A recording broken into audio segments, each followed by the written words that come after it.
All right. My mic is on. I think. First time. Hi, everybody. I made a note for myself to make sure that I turned on or I unmuted my microphone. So, hooray for that. Welcome, everybody. Let's see what we got here. I can probably put that away. Yeah, so this is our Monday kind of open office hours type thing. And again, it's just meant to just kind of create a space for everybody to pop in and out if they want or if they need and they have questions, or they just want to swing by and say hello. Then that's kind of a nice opportunity for us to let folks check in. And I typically, the plan is, as I host these Monday open office hours, and just look for questions that might pop up in the chat over the next hour or so. I'll also, so I'm not just sitting here by myself or talking to myself. I'll probably work on, some of the projects that I usually do from home, sort of behind the scenes. Anything from video editing, a lot of times what seems to be really helpful for some of the high school students is to give some tips and pointers on making highlight videos, how to edit and cut film, how to select the right amount of plays and the right type of plays and highlights to send. So we did a little bit of that last week. And then this week, not sure, obviously I have a lot of video that I want to continue to work on and edit, but I don't know. We'll see. There's like a lot on my mind in terms of like what I could get done and accomplish, tonight in the next hour or so. But at any rate, what I've got here for you guys is kind of this fun little puzzle or a game. And this was tweeted out over the summer by, I think, the FIVB volleyball Twitter, or just volleyball Twitter. And I thought it was really cool idea.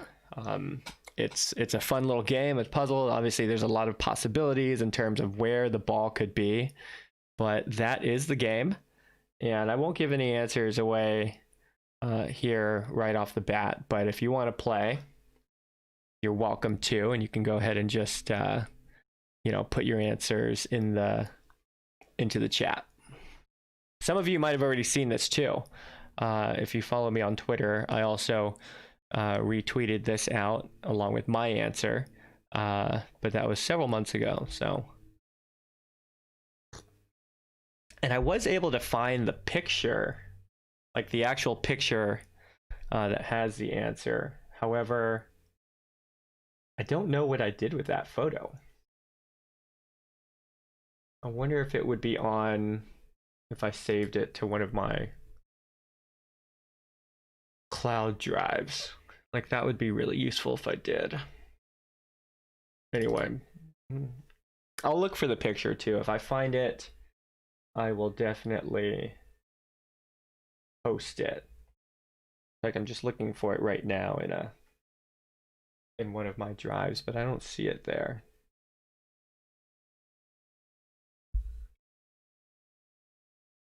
I like to think that I'm a pretty organized person too, and I think I am, but I might be too organized. And then I make all these different folders or like filing systems with different names, and I make so many new ones that I can't keep track.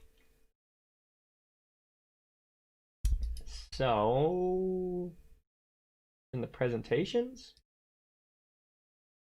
No.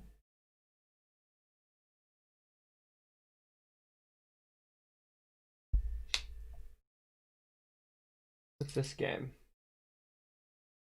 Oh, this is Smash Ball. Smash Ball.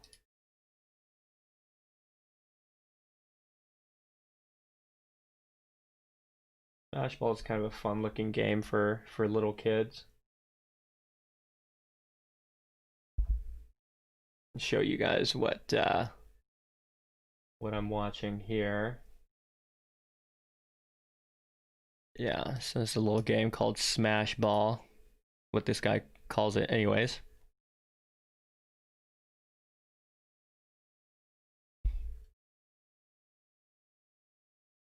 Like I could see that being fun for, you know, developmental players who are just warming up and just starting to figure out the spike approach and timing and, you know, hitting the ball. Yeah.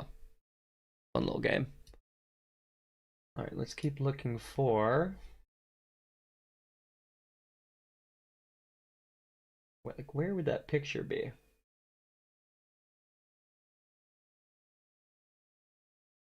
It's not that helpful that I have two different cloud drives that it could be on either. Well, let's look in the other one.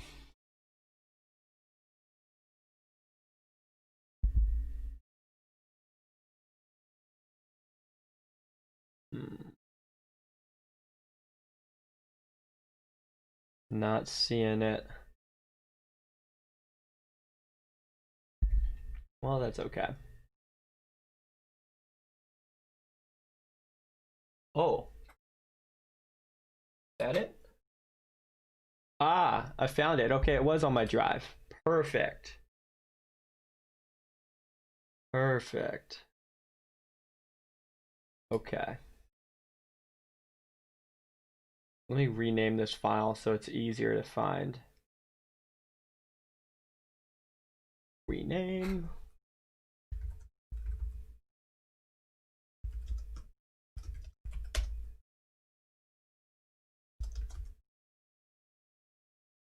Answer. Okay. And then I need to rename the other one too.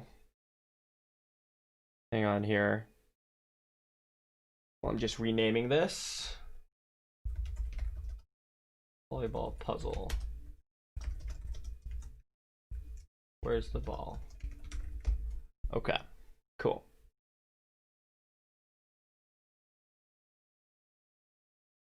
And let's download those. That way we have them for later. Cool. All right, so we've got that. Again, this is our Monday open office hours, making time for members. So welcome everybody. And I just have this little puzzle here pulled up for y'all. And if you want to play along, you can. You just supply your answer in the comment section. You just put the number. So if you think it's in like area 8 or something, just type the number 8 in the chat.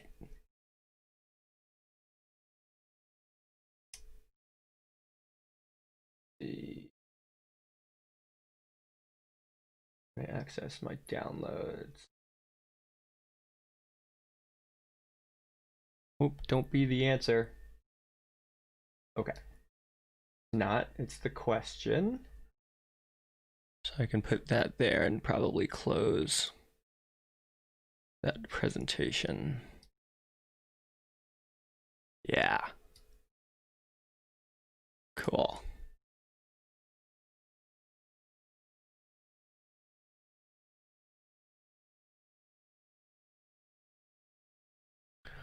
Okay.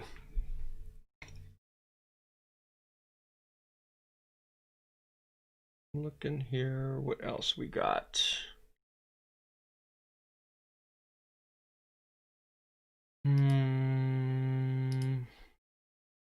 I got flagged for music last time, but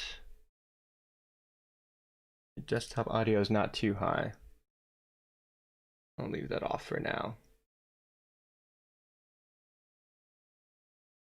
One thing I thought about, like I have a lot of recorded clips here that some of them have been used and some of them haven't been. And they're kind of building up. So I wonder like if I should clean them up, maybe get rid of some of these, or use some of them. Oh, this was for some blocking stuff that I was working on.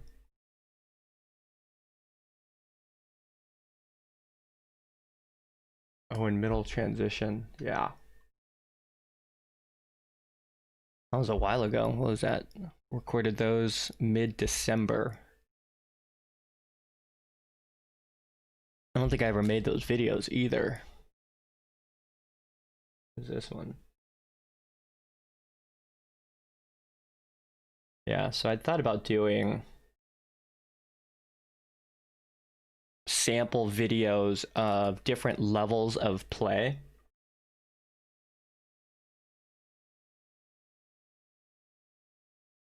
Because I think for anyone who has like any player that hasn't yet played outside of the region, or has only faced like local opponents, you know, it's hard to really gauge the level of play that's out there in other parts of the country. So let's see, this was 2018 14 Open semifinals. We got a team from Florida, and then we also have a team from Arizona. Two top perennial clubs, pretty much at every age group. But especially like the 14s through 16s levels. These two clubs tend to be really, really good. I have no idea what this clip is. Let's just see what kind of level of play they got. Again, this is 14s. So when I watch this, I'm trying to see like how organized are they? What's their ability to volley and scramble, which looks pretty good. Pretty athletic. Oh man, okay, now I remember. So I remember when I was making these clips, this middle really, really impressed me. She had a ton of blocks in this match. Right there, number 11. Look at this. Just hangs up there, knows where to put her hands, reading the attacker well. See, she has 14 here, 2018. What is that, 2 years ago? 3 years ago? So maybe she's not in college yet. I think she's, I looked it up. I think she's committed now to Boston College, I think. I don't know. I could be wrong. That's what the OTVA website said. And after looking up rosters and stuff, I think I have the right person. I don't know.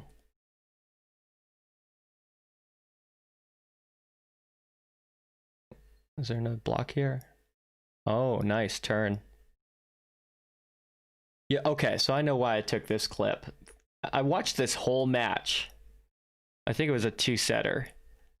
And there was only one middle transition offensive play that was run. Again, middle transition. And it came on a free ball, I think. This is not a free ball, but it's essentially a free ball. No, because she blocked. So it came on a tip. I'm getting my story straight. I watched the whole match. There were a small, less than 5 middle transition plays. Most of them were on free balls. This was the only one that wasn't on a free ball. So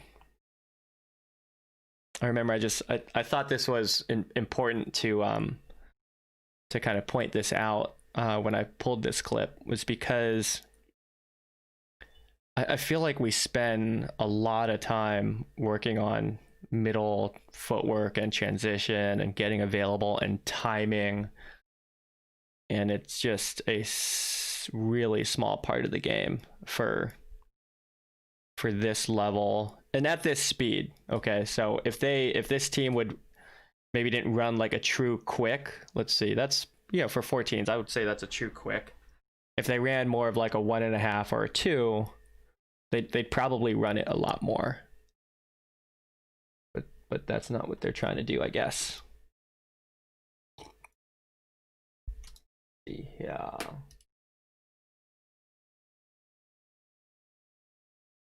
That is here.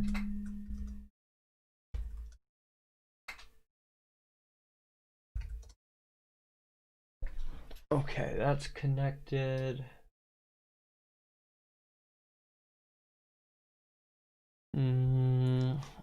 I do want to clean up these clips. Just, I'm gonna have to watch all of them so I know what to do with them, or even if I've used any of them. Let's see. Well, might as well continue on these 14. So, open level semifinal rally. And let's take a look at this one.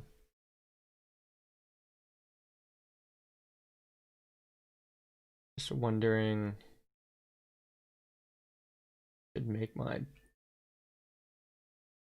like, am I in the way? Probably am.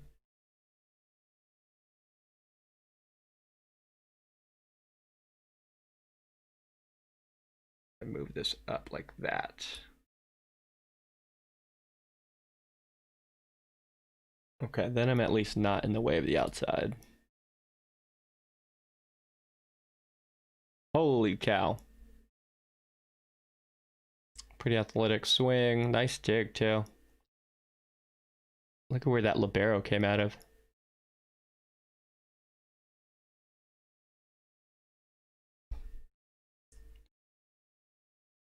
Holy smokes. You see what I'm saying about this middle?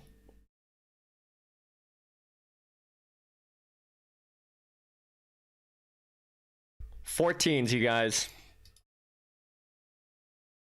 Oregon, pay attention.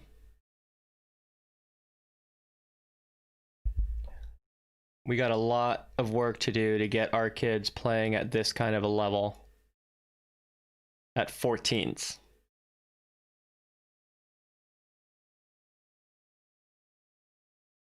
I mean, that's legit. This kid would be playing on our 18s if she's hitting like that, you know? Okay.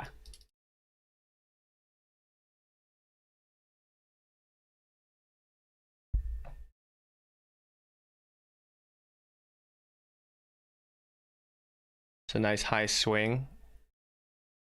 Kind of an undersized outside hitter there. Is that why I pulled this clip? Or are we trying to watch it blocking? Well, she went off one leg.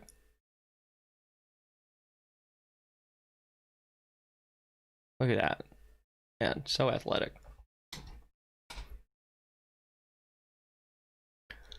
Looks like I got one more for the 14 open level.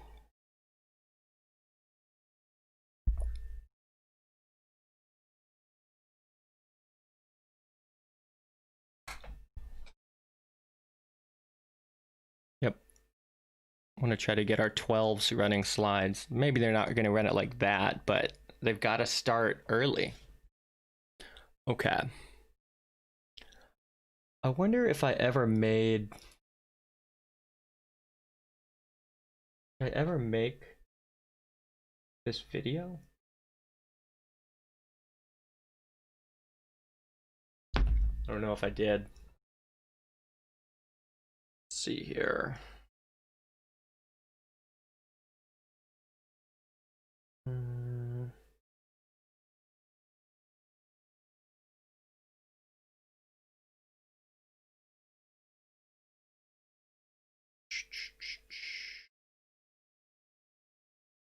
Okay.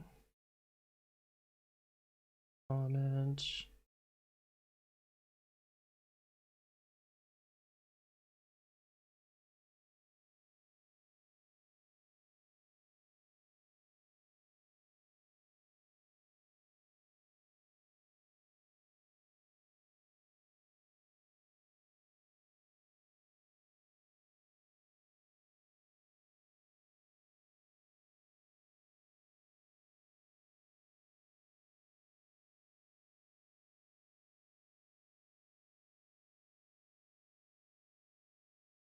Okay.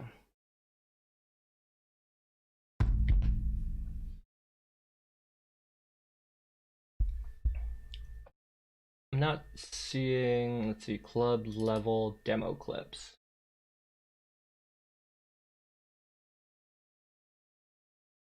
No, I don't think I ever made the actual video. So maybe I'll do that.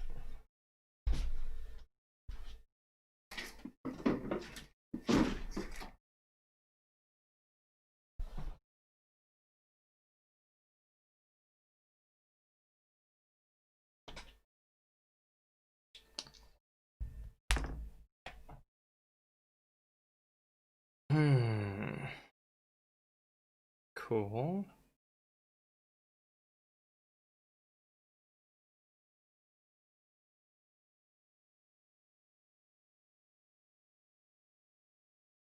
Bring this over. Wish this app would open up faster.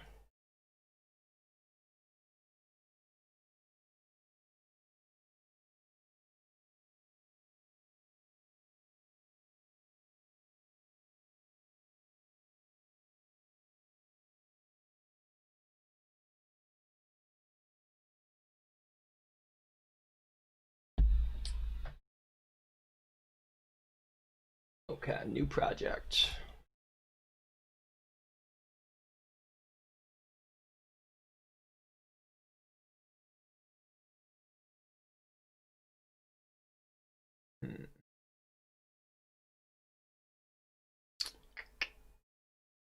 Club level clips.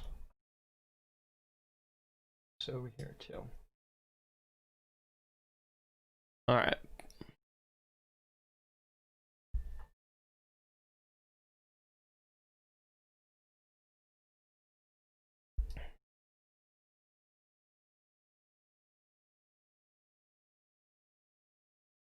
Let's do the 14s. What is this clip? This is still 14s. How about this one?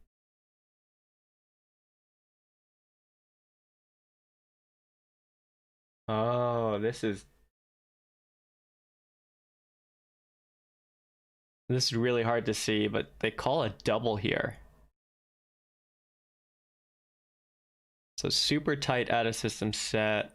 Jordan Thompson goes up to save it. Either misses or at this point here realizes, okay, I can't really attack this. So she tries to go up and block it with one arm. The blocker on the other side then tries to joust and jam it back, but she jams it into the net and it falls back on her side, so she digs it. And they called it double. That's crazy.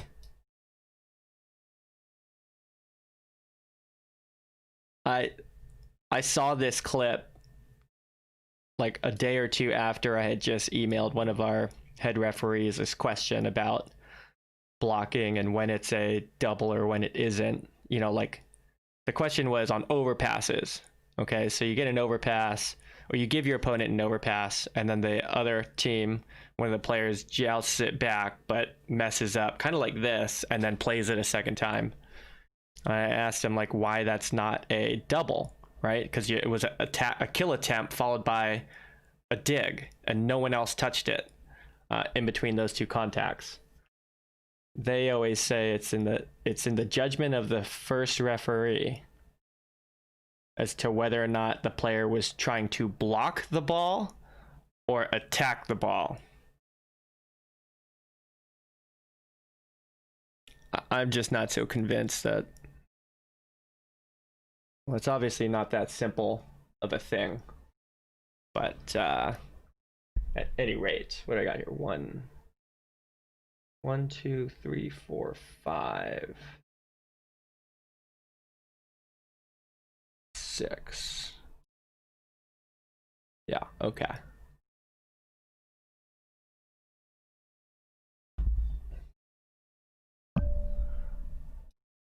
Oh. 1280 by 720, 60 frames. Why did I record these in 60 frames? I mean, 25 frames, you're not gonna really know the difference. 1280s are weird. Let's see. Okay, that'll be all right.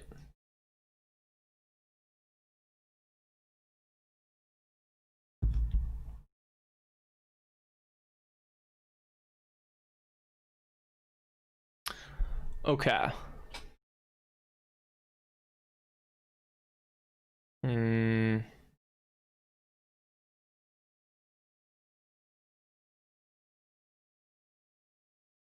Not gonna know.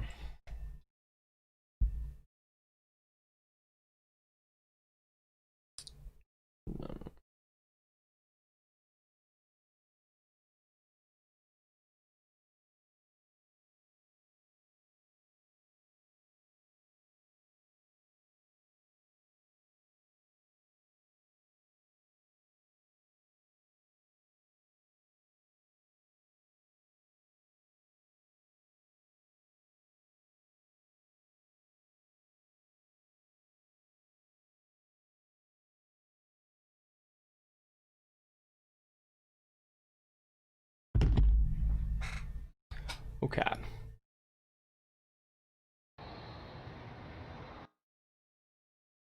I don't really want to hear the game sound.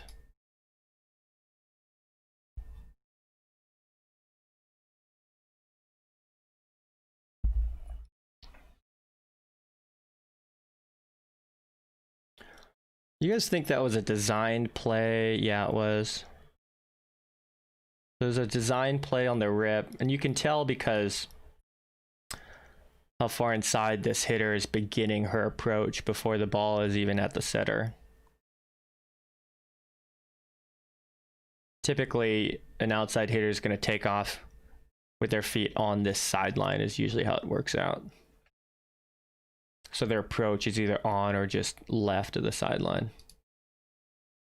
I can't believe that ball was dug. That's awesome. Oh, is it going to look like that? I was having issues with this recording.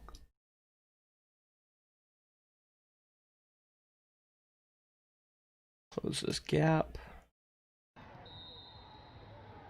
Turn the sound off.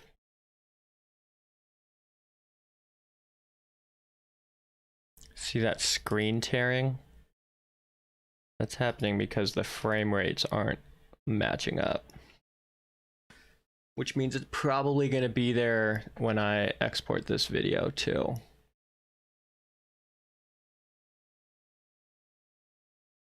I wonder if it would look better if I did 25 frames.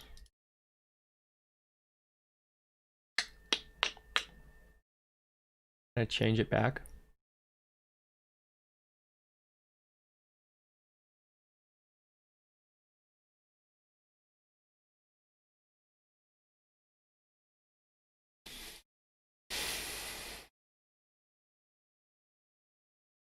Why does it even give me an option for 24 and 25 frames?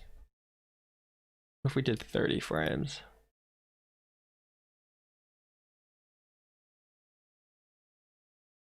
Oh, there's still screen tearing. Oh. There might be more. Maybe, oh, this must be why I didn't make this video. Because of the screen tearing.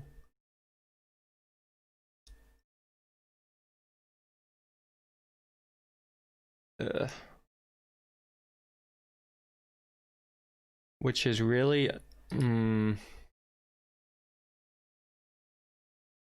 like that's something I don't quite understand myself, because there's no apparent screen tearing on the original file, right? So as I play this clip, I don't see any screen tearing.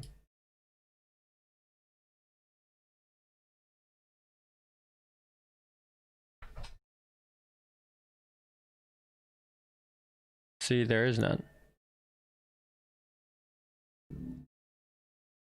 So why, when I try to use this program and I keep the original recording, like why is there screen tearing? Let me just export this as like a sample.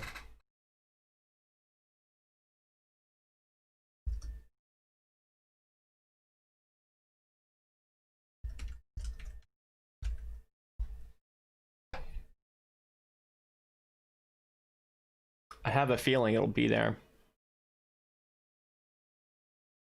What is screen tearing? Yeah, good question. Screen tearing is when the software that you're using is having trouble like syncing or determining how many frames per second there are. And what you end up with, let's see if right there, you see that? Those pixelated, blurring. So that's kind of what happens. The picture starts to tear apart, or the image becomes torn like that. So I'm just trying to do a test here to see, is that just showing up in my temporary rendered video file there, like in the software, or is that also, I think it's going to show up on the final. I mean, we're checking, so let's see. So this is the recording we just made. There wasn't as much screen tearing in this first play. And I don't see any yet. Here's where I thought we saw some screen tearing, so there wasn't any there. That was clean. Okay, good sign. All right. Ah, see? There it is. Did you see her foot right there? Watch her. Look at her ghost foot. Yeah. So I think this is probably why I never made this video, was because of that issue. Now I see it. Yeah. Hey Jody, I knew that you needed the link because you're not on social media, so you weren't gonna know that we had sent out the links. But yeah, like I was saying last week, because we're having so many issues with the stream crashing, and the way it is with YouTube, which I'm not too happy about with YouTube, you know, you stream, and when the stream ends, like it's over. That link is no longer usable. The link, instead of taking you to the live broadcast, will just take you to the replay of the stream. And then trying to create a new stream link and get it out to everybody, we don't have a very we don't have a proper way of getting it to all the members. And it's also not an efficient way either. So what we ended up doing was just posting the new links to our Facebook page anyways, so that people could continue watching.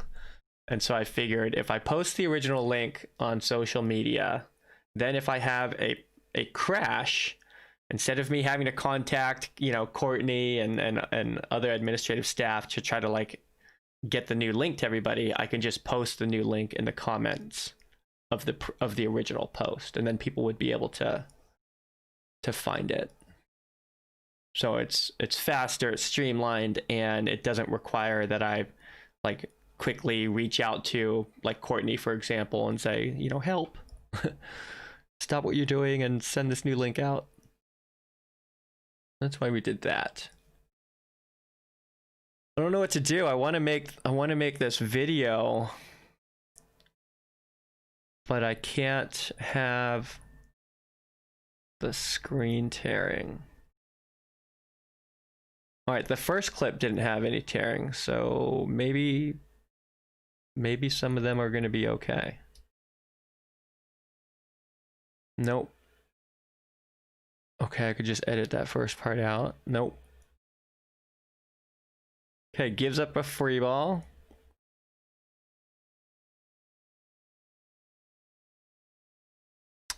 That's upsetting. I think I'm gonna have to find new clips to use.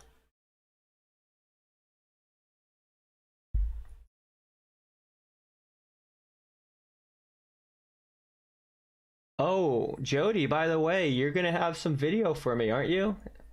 Or how'd that work out?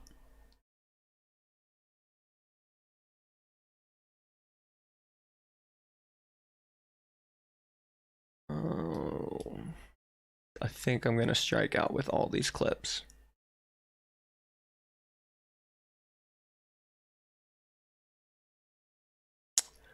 Man, that was almost good at the very end when the hitter hit the ball. Yeah, I can't recall for sure, but I think I remember going through this and ending up not being able to use these clips. And I don't want to just post all the clips individually either.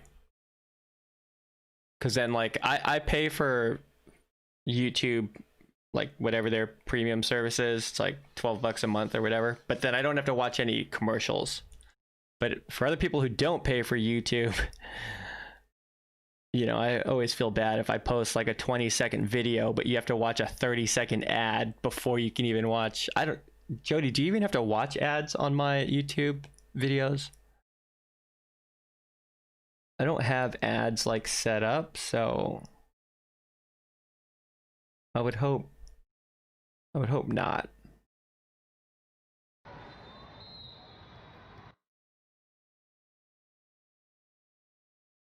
Yeah, this is terrible.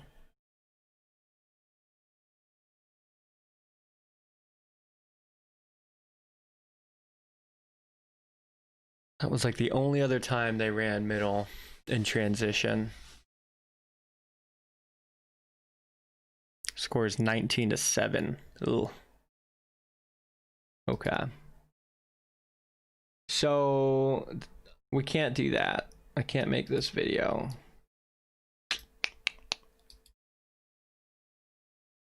I'm gonna have to figure out a different solution again. You do not have to see ads. Okay, well that's good.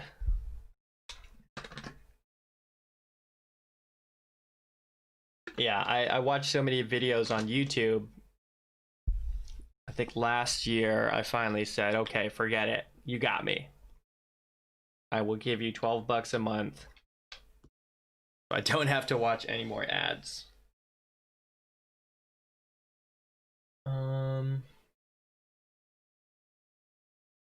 Lots of film. Cool. Okay, good. We'll get it uploaded as soon as possible. Yeah, cool. Thanks, Jody. No worries. There's no rush. I've got plenty to do this week.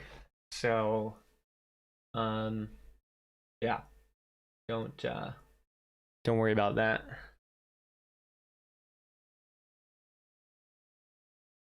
Okay. So those clips, where's my level of play folder? You guys see it? Here we go. So I guess I'll make a note. 14 open, 2018 semis. Screen tearing issues.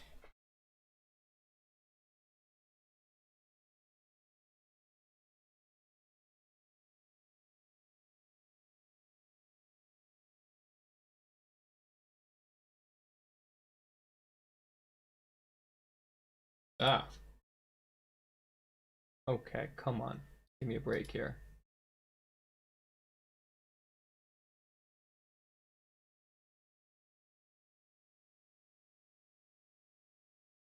Action. Oh, I thought I deleted them from this.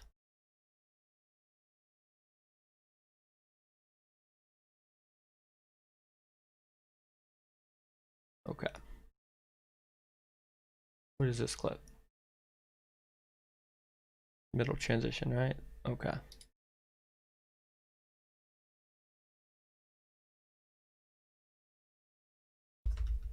Oops.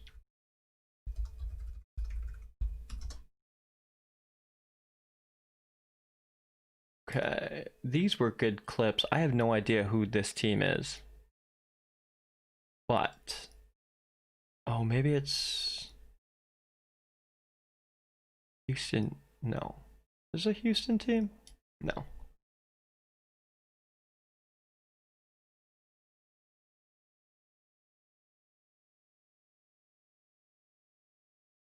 Passing.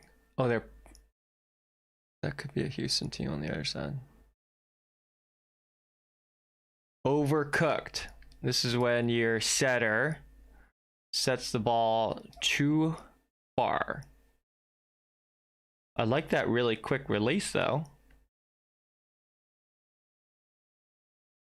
But then the hitter can't reach it, right? So this hitter can't reach the ball, has to wait for it to come down, and then tilt sideways like that. So by the time the ball's low enough to attack, it's too far past her hitting shoulder. So you end up with that.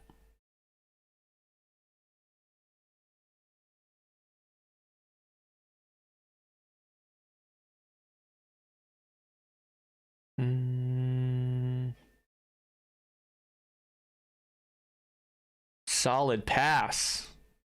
I don't know why our hands are so high like this, but didn't seem to be an issue on this pass. It's a nice move. I like how that hitter hit the ball deep as well. That was great. Alexis. Hi, Alexis. I feel like technology is not your friend these days. You could be right. You could be right. Or technology is, I don't know. Like, I still treat this computer as if it's new, but I did buy it 2 years ago. But you can't tell me that a computer is no good after 2 years. Like, I've got one that I bought in 2012 and I still use that. I'm close to moving on to a new upgraded version of it, but it still does okay. But yeah, technology. How have you been, Alexis? Hello. Let's see. Did I watch this clip already? No.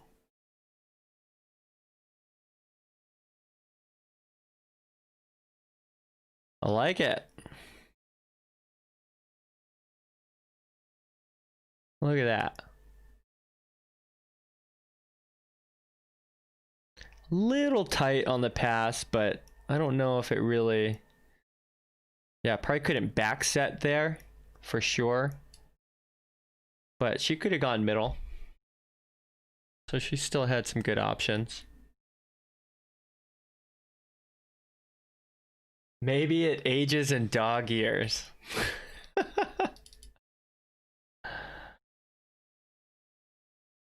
Speaking of dog years, I don't know. So my phone now, I've noticed, will like randomly show me pictures from my camera roll. And there was a picture in there of me holding a puppy. It was either one of your puppies or one of Audra's puppies. I don't know. Probably one of yours. It was like black and white.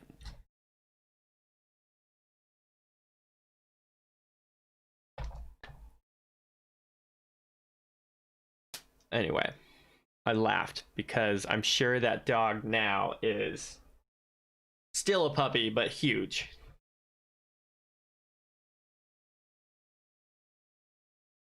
What happened on this pass?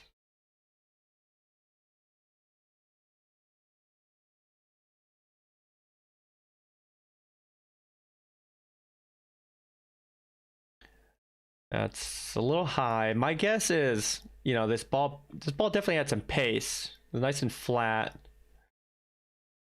And there had to have been some late movement here, which we can't tell from film. But the way it completely mishits her platform, it was probably moving or like floating, or it was just hard for her to judge the speed of this ball. So where she thought it was going to be, or when she thought it was going to be there, was a little off. It was yours. Okay. Did you guys keep any of those puppies? Did you guys keep one? I don't know. Y'all had a lot of puppies, like, in a short amount of time.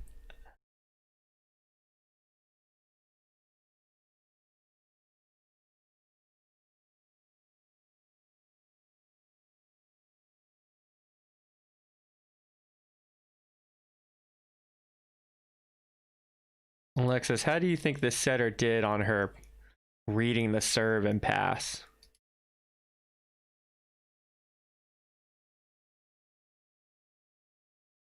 Did a good job setting it. what level is this? I think this is 16s level. It's either 16s or 17s, but I think I remember it being a 16s team. Does it say? Did I? No, I didn't. So I think that, because you see I'm going down this list of like 16s.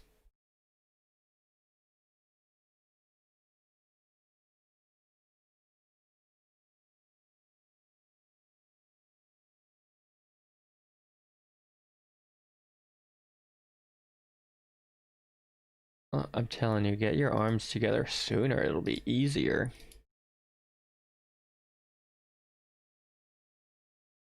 That looks stressful. It was a good outcome, though.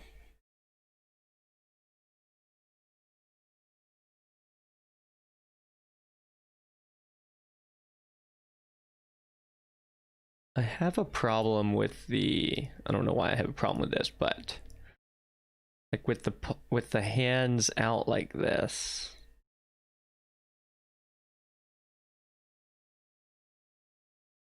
Good save. Okay. Oh.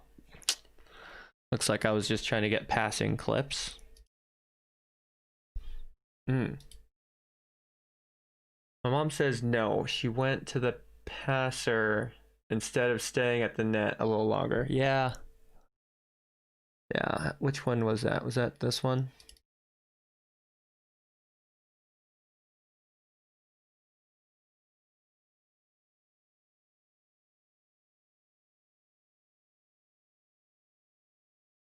I don't know what she was doing. It's like, okay, I look ready. She looks ready. She's tracking.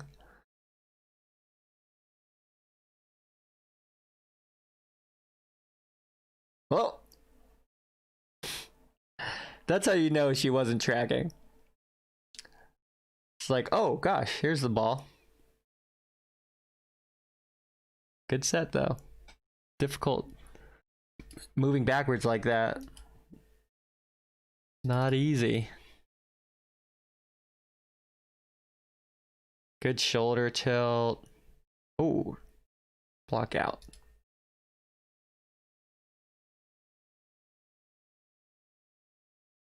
Yeah. Okay, so obviously I was working on a passing video when I pulled these clips. I don't think I ever made the... Oh, it's Kiva. Oh, it makes so much sense to me now. Okay. Okay. You remember Kiva. I think you played 1 or 2 different Kiva teams last year. 1 for sure.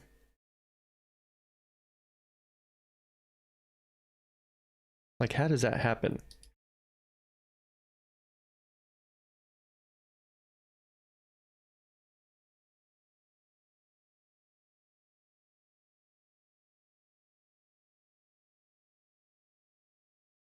Like, I can tell you what I think I'm seeing here. What I think I see here is this player has this patterned movement that has like a cadence to it as well. So a timing to it.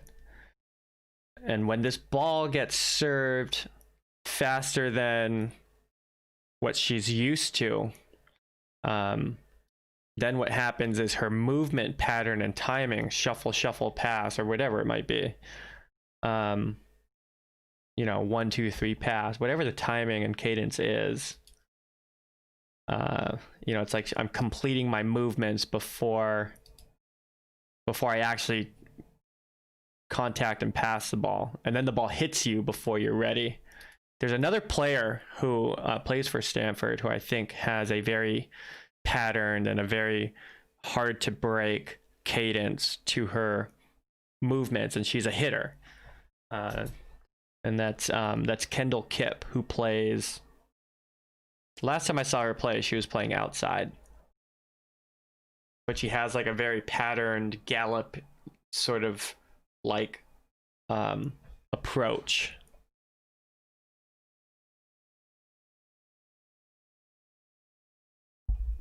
There's another player plays for Oregon that's like that too.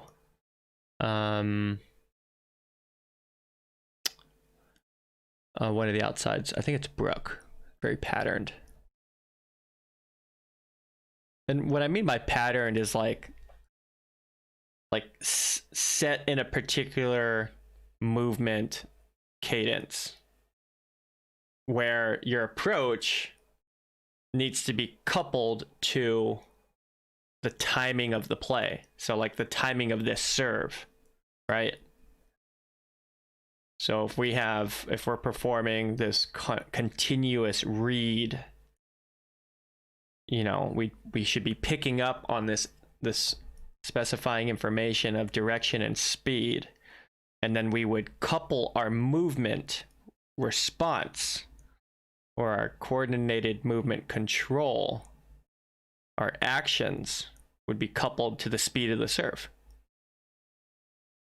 Right? So obviously you have to pick up that this ball's moving fast, and then your response needs to be fast, right? Or faster, or adjusted to the ball.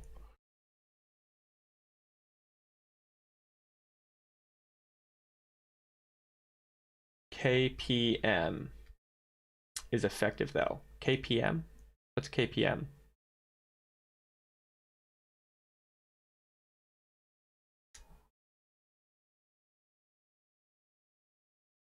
KPM.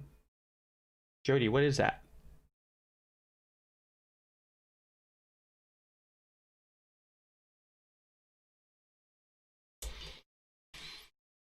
Hmm, 15s.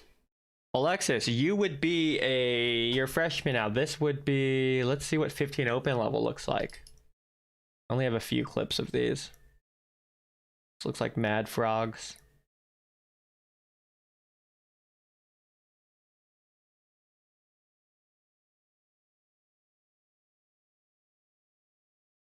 Okay.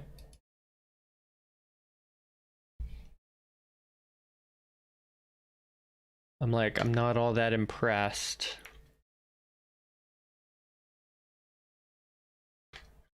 I was more impressed with the 14 open level, but you know, that was a semifinal match.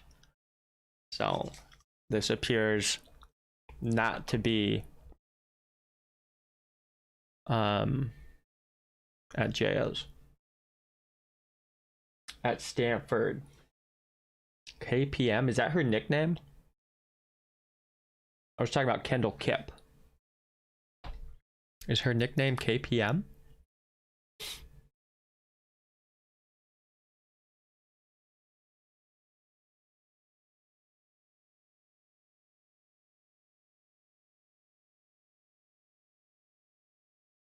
Nice. Okay. It's a good rally. This outside's pretty dang athletic. Very springy.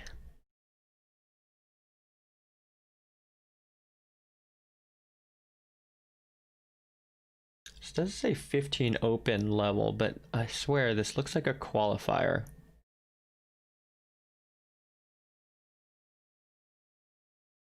Well, anyway, this is what other freshmen look like.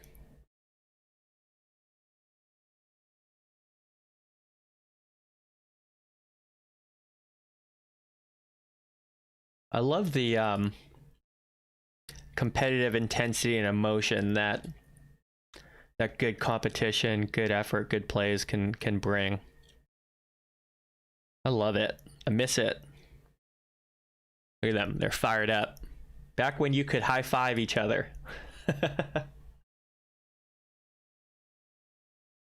No doubt, but my keyboard is not working well. Oh, I see. Yeah, okay.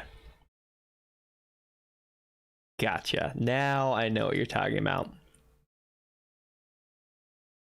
Yeah, I think Kendall's probably, I mean, she's works hard, probably going to do some pretty amazing things for Stanford. So I'm definitely looking forward to, well, for next weekend, opening weekend of college volleyball. I'm hoping that there aren't a lot of cancellations or postponed games. I already saw one notification for my old UCF team. They had to cancel their first weekend of play. Now they had a midweek game scheduled for Thursday, so Thursday the 20, not this Thursday, the following week. So I'm not sure if that one will be affected or not. 16 Open Mega Rally. We got to watch this. I don't recognize this club uniform.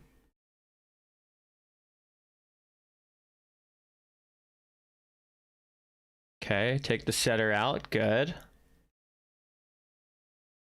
Not good. Gets it back. Holy cow. Okay.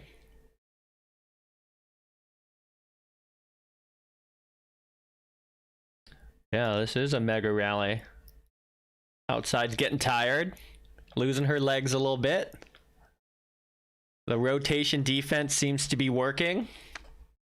In, out, touch. Oh, where's the call?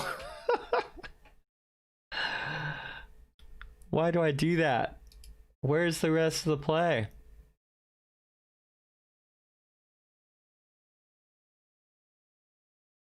Some friends of mine, colleagues of mine, we were talking about I guess the way a couple authors in this paper phrased it was the idea of collective knowledge, collective, I don't want to say collective intelligence, but like different than team sort of strategies and plays and tactics, but more like your knowledge of each of your teammates' action capabilities at any given moment, right? And so when we talk about as coaches, like, it's important for us to play together, gain some experience, sort of like learn each other's habits and tendencies. You know, we do that because it's important to figure out like what are people's tendencies, you know? Right here, like, does this libero know that in this play, this block slow up, right? Is she still going to stay and try to play that ball, or is she going to expect the libero to get it? I'll give you an example. Ryan, in this scenario, if the ball gets blocked up like that and there's time, Ryan's going to start to transition and assume that the libero is going to get that ball, right? Because there's plenty of time. So without saying anything, Ryan would just do that, right? Because she's played with Ellie long enough, or she played with Ellie long enough. You know, so last year would have been a new challenge for her, playing with 2 or 3 new liberos that she hadn't played with before. So anyway, we had a good 2-hour-long conversation about what's called shared affordances, like right there, right? So we're playing in this rotation defense, and through experience, you're going to gain this knowledge of, you know, who's going to play that ball. And we think it was an interesting conversation because these decisions are being made in fractions of a second. You know, 200 milliseconds, 0.2 of a second, these decisions to play or not play the ball are being made. Obviously, I mean, that's fast, right? Like, decisions, you can't even blink your eyes that fast. Well, some people say you can, so never mind.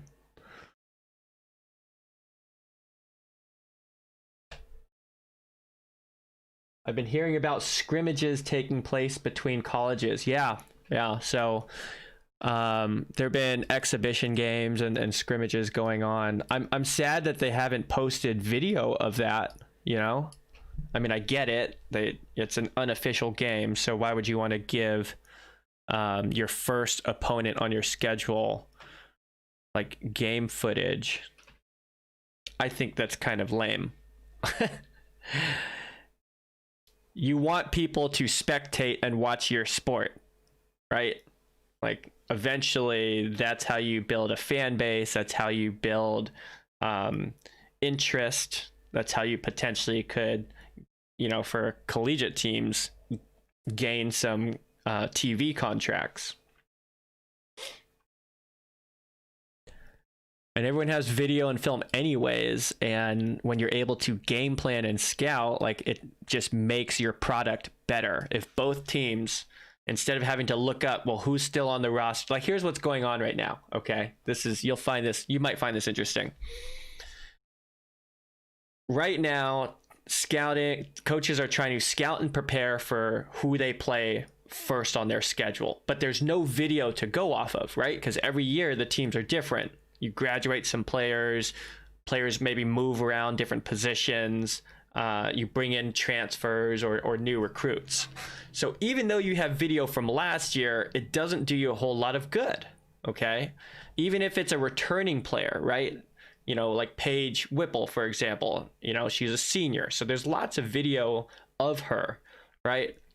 And probably she's not going to change all that much from one year to the next, but she's going to add something new, right? It's not like she's been doing nothing. You know, these players are always adding a little bit more to their game, right? So then the next year they become more effective. So what teams are doing right now are they're trying to go back on old film and put together, like, okay, we think this is what this player is going to do. We think that this player is going to play here on the right instead of the left.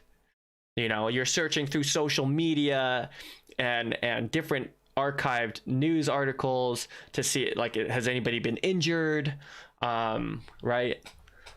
So it's a total guessing game, and you're trying to build this scouting report for your team. And I was in that role for a number of years, and it's very hard. You know, you're unless the team's returning all 6 starters from the previous year, you are pretty much just completely guessing. And the funny part to me is, like, the players know. They know, right? You're going to show me the scouting report, but I know that our opponent didn't play. So, like, how meaningful is this scouting report really? I want film. I know, I do too. I just, like, when I heard Paige had 19 kills, you know, double. I think she had 10 or 11 digs. I'm like, I want to see video.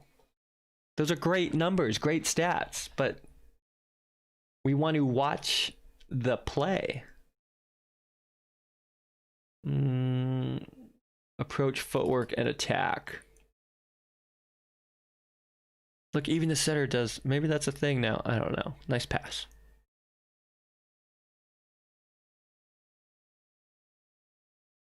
Jody, what kind of offense is this called? Or Alexis, if you're still watching. Do you guys know? I don't think we've covered this. Adam might have covered it, though. So those are the routes by all 3 hitters.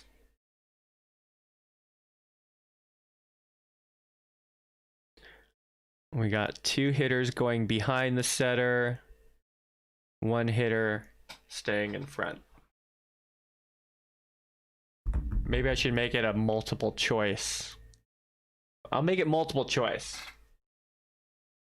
That might make it too easy for you guys, but I don't know that if we've never talked about this, if you could do it any other way, or if Colton has talked about it, or Jason. Let's see. So what kind of offense is this? We can go with A, spread, B, isolate, C, overload, or D, combination.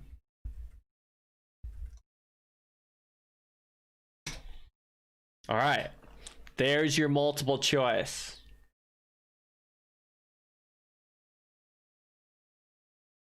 Oh, I'm out of T. Dang it. Alexis says overload.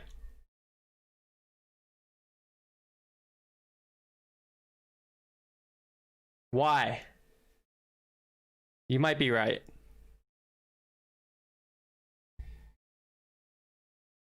explain. This is one of those short answer, multiple choice short answer. You have to explain.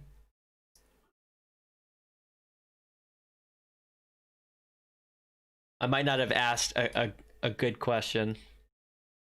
Let me think about my question. What kind of offense is this? Could this be overload? Or I know I made it multiple choice. I'm just trying to check my work to see if there could be more than one answer.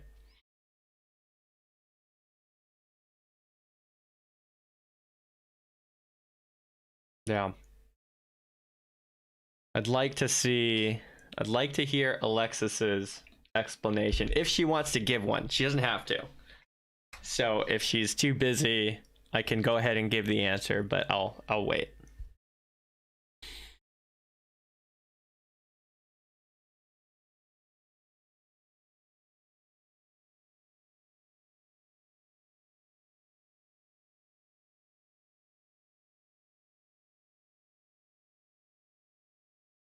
This middle's pretty athletic. Look at that. Look where she takes off from. Just flying in the air. Dang, that defender almost got it too. Okay, Alexis says, because there are two people behind the setter and one person in front as an outlet. So you're overloading on one side.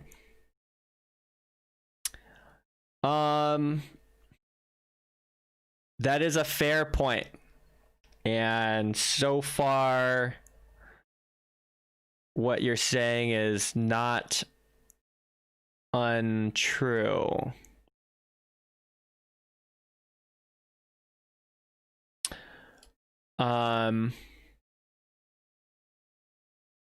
Okay, I'll tell you how I think of this. This is how I learned it, and this is how since I've learned it and I've always thought about it, I continue to think of it in this way.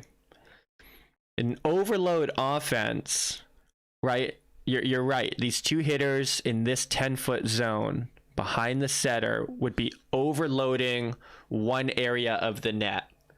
Okay, so if this blocker, if one of these players did get set, you know, we're essentially running a 2-on-1. But we didn't set them. Okay, so this was a designed isolation play to what you're calling the outlet, Alexis. We overload this one side of the net, but we isolate the other. Okay, and what is supposed to happen is not so much, you know, we're supposed to get this player, this middle, to respond and respect the two players going this way.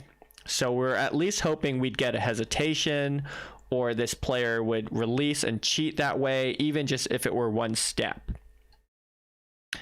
And then we would isolate 1-on-1 with this player here. Okay, so it almost worked. This middle either had a scouting report and was told to, you know, when you see two players go behind, you can almost be assured it's going outside. So maybe there was that. Or maybe this middle's really disciplined. Okay, so she's just reading and she's like, I'm not gonna move until I see for sure where the ball is set. So if she's being disciplined, there's that. Now she doesn't get there in time, okay, and so it just barely late, so she ends up getting tooled. But this is what we kind of call like 1.5 blocks, okay? Like that hole is so big that, you know, you can't quite call it a solo 1-on-1 block, but we could call it a 1.5 block because this hole is just so big. So you're overloading on one side. She's celebrating that isn't untrue. She says it makes sense now. Yeah. So, and, you know, to be fair, like, you know, if I'm in your shoes, I'm thinking the same thing. Like, there's not a clear cut, you know, it's even for me, it's a little unsatisfying. It's like, okay, I'm running this overload offense here, so I should get partial credit for that. But then maybe it's only an overload offense if I actually set one of those players that's in the overload. And then it becomes the isolate offense when so, you know, in a way, I guess it kind of depends on, well, who you end up setting. Then that defines the type of offense you just ran, which doesn't apply to a spread offense, right? So if, I don't know if we have any of those. We did at the 14 level. So like this transition play is a spread offense. I hope I'm not spitting into my microphone. I apologize. So all of the hitters are spread out, right? Wait, is this kid even front row? She is, right? Oh, she's back row. Okay, I'm an idiot. So spread offense would have been a go and a slide. That would spread out this offense. But if this player was front row and the setter were back row, you know, 4-1-C, that would be a spread offense. And it wouldn't matter who you set. But I mean, because all the hitters are spread out, you kind of know the answer. You know your answer.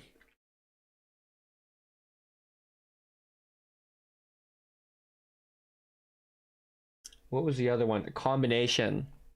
You know who runs a lot of combinations is Houston Juniors. They like to run a lot of combos.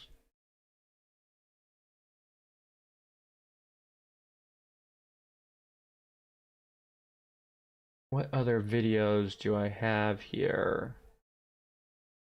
Blocking stuff. 1984. Olympic team. Cool. 5-on-5 clips. Wow, that went by fast. So the answer, shoot, I meant to give the answer 15 minutes ago. Making everybody watch the whole dang video to see the answer. That's just mean. Where's my downloads folder? There we go.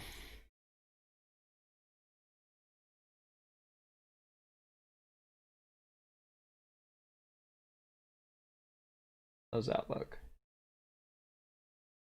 My face covering up, not too bad. Okay. Jody, Alexis, you guys played this back over the summer. But I'd posted this so that other people could play along and see for themselves where that ball was. I think I need to get bigger mugs. I have like 10-ounce mugs. I fill it to the very top. Maybe it can get 12 ounces in there, but I need... What would be the next size up on coffee mugs? I guess I have 3 mugs that are like maybe twice this volume. But then I feel like, you know, you get halfway through the drink and it's not hot anymore. So I never use those mugs. Yeah, I don't know. Don't know what I'm gonna do about that.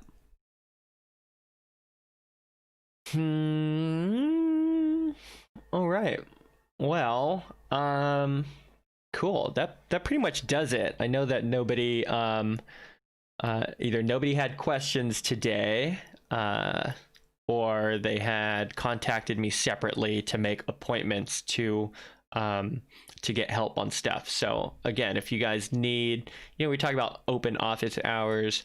You know, this is just 1 hour in the evening, kind of between, I don't know, work and before dinner. But we can, you know, we can be available by appointment too. So if you do need help or assistance on something, then it doesn't have to just be during this 1 hour of the week. This is just to let y'all know that if you do have questions or just want to hang out, you can visit with us here.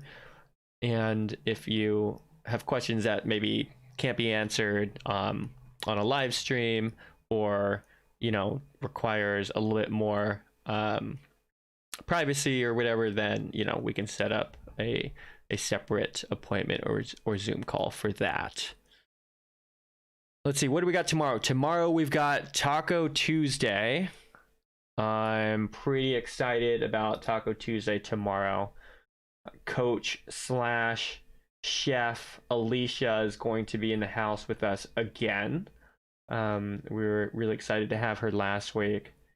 And I'm trying to pull up the recipe that we had planned for tomorrow. There it is. Tomorrow, we are cooking up poblano mushroom tacos with cilantro yogurt sauce and video. Look, even the recipe says and video. That's hilarious. I think that's really funny.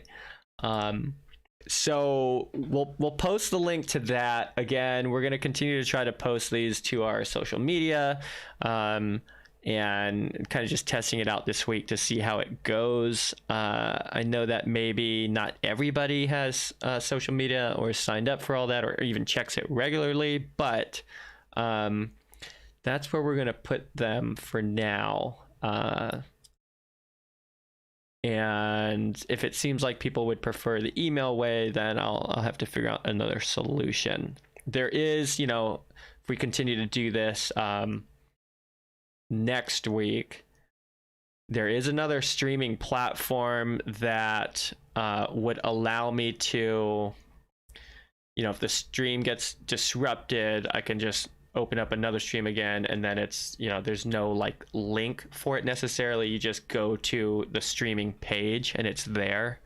It doesn't require people to sign up to watch. It is free to sign up. But I would imagine that to chat and stuff like that, you probably would have to sign up and make an account. So I don't know. I'm trying to avoid that kind of stuff. Alicia was great with the athletes this weekend. Yeah, she's a stud. As Adam would say, she's a stud.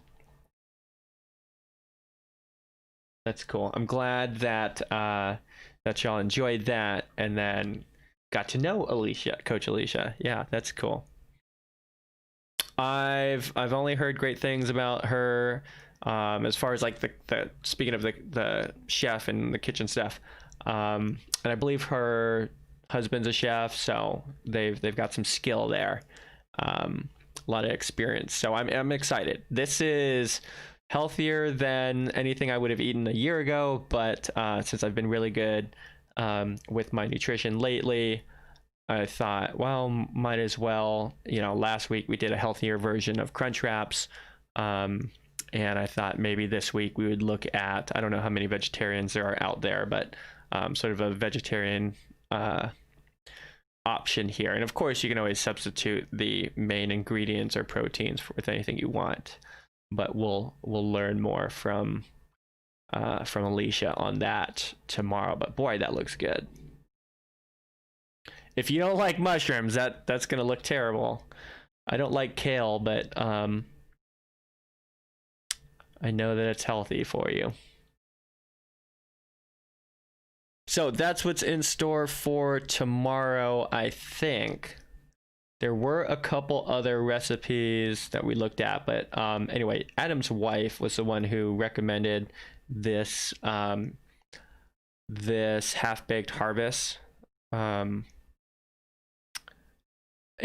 there's actually a lot of really good looking recipes on there, so I do appreciate her helping out with that. And so that's what we were cooking up tomorrow. All right, that's going to do it. Jody, Alexis, thanks for hanging out. For anybody else who was watching this on replay, Thank you for watching and for hanging out with us. You can always comment on replay videos, and we will get notifications with comments. And then if you have questions there, we can always answer and find you that way. But that'll do it for tonight. Tomorrow, I think we're going at 5:30 tomorrow. So that will be, look on our social media for the links to the live stream for that. And the last thing I'll say for our Taco Tuesday tips and tactics, if you do have a favorite taco recipe, we'd love to know what your favorite is, and you could send us some notes or a recipe, and we would love to cook that up and also share it with the rest of our club members. So keep that in mind. You can just email that to us if you'd like, and then we'll work that into our Taco Tuesday lineup. Okay. Well, enjoy the rest of the evening. Thanks, Jody. Thank you. You're welcome. And we will see you guys tomorrow. All right. Have a good evening.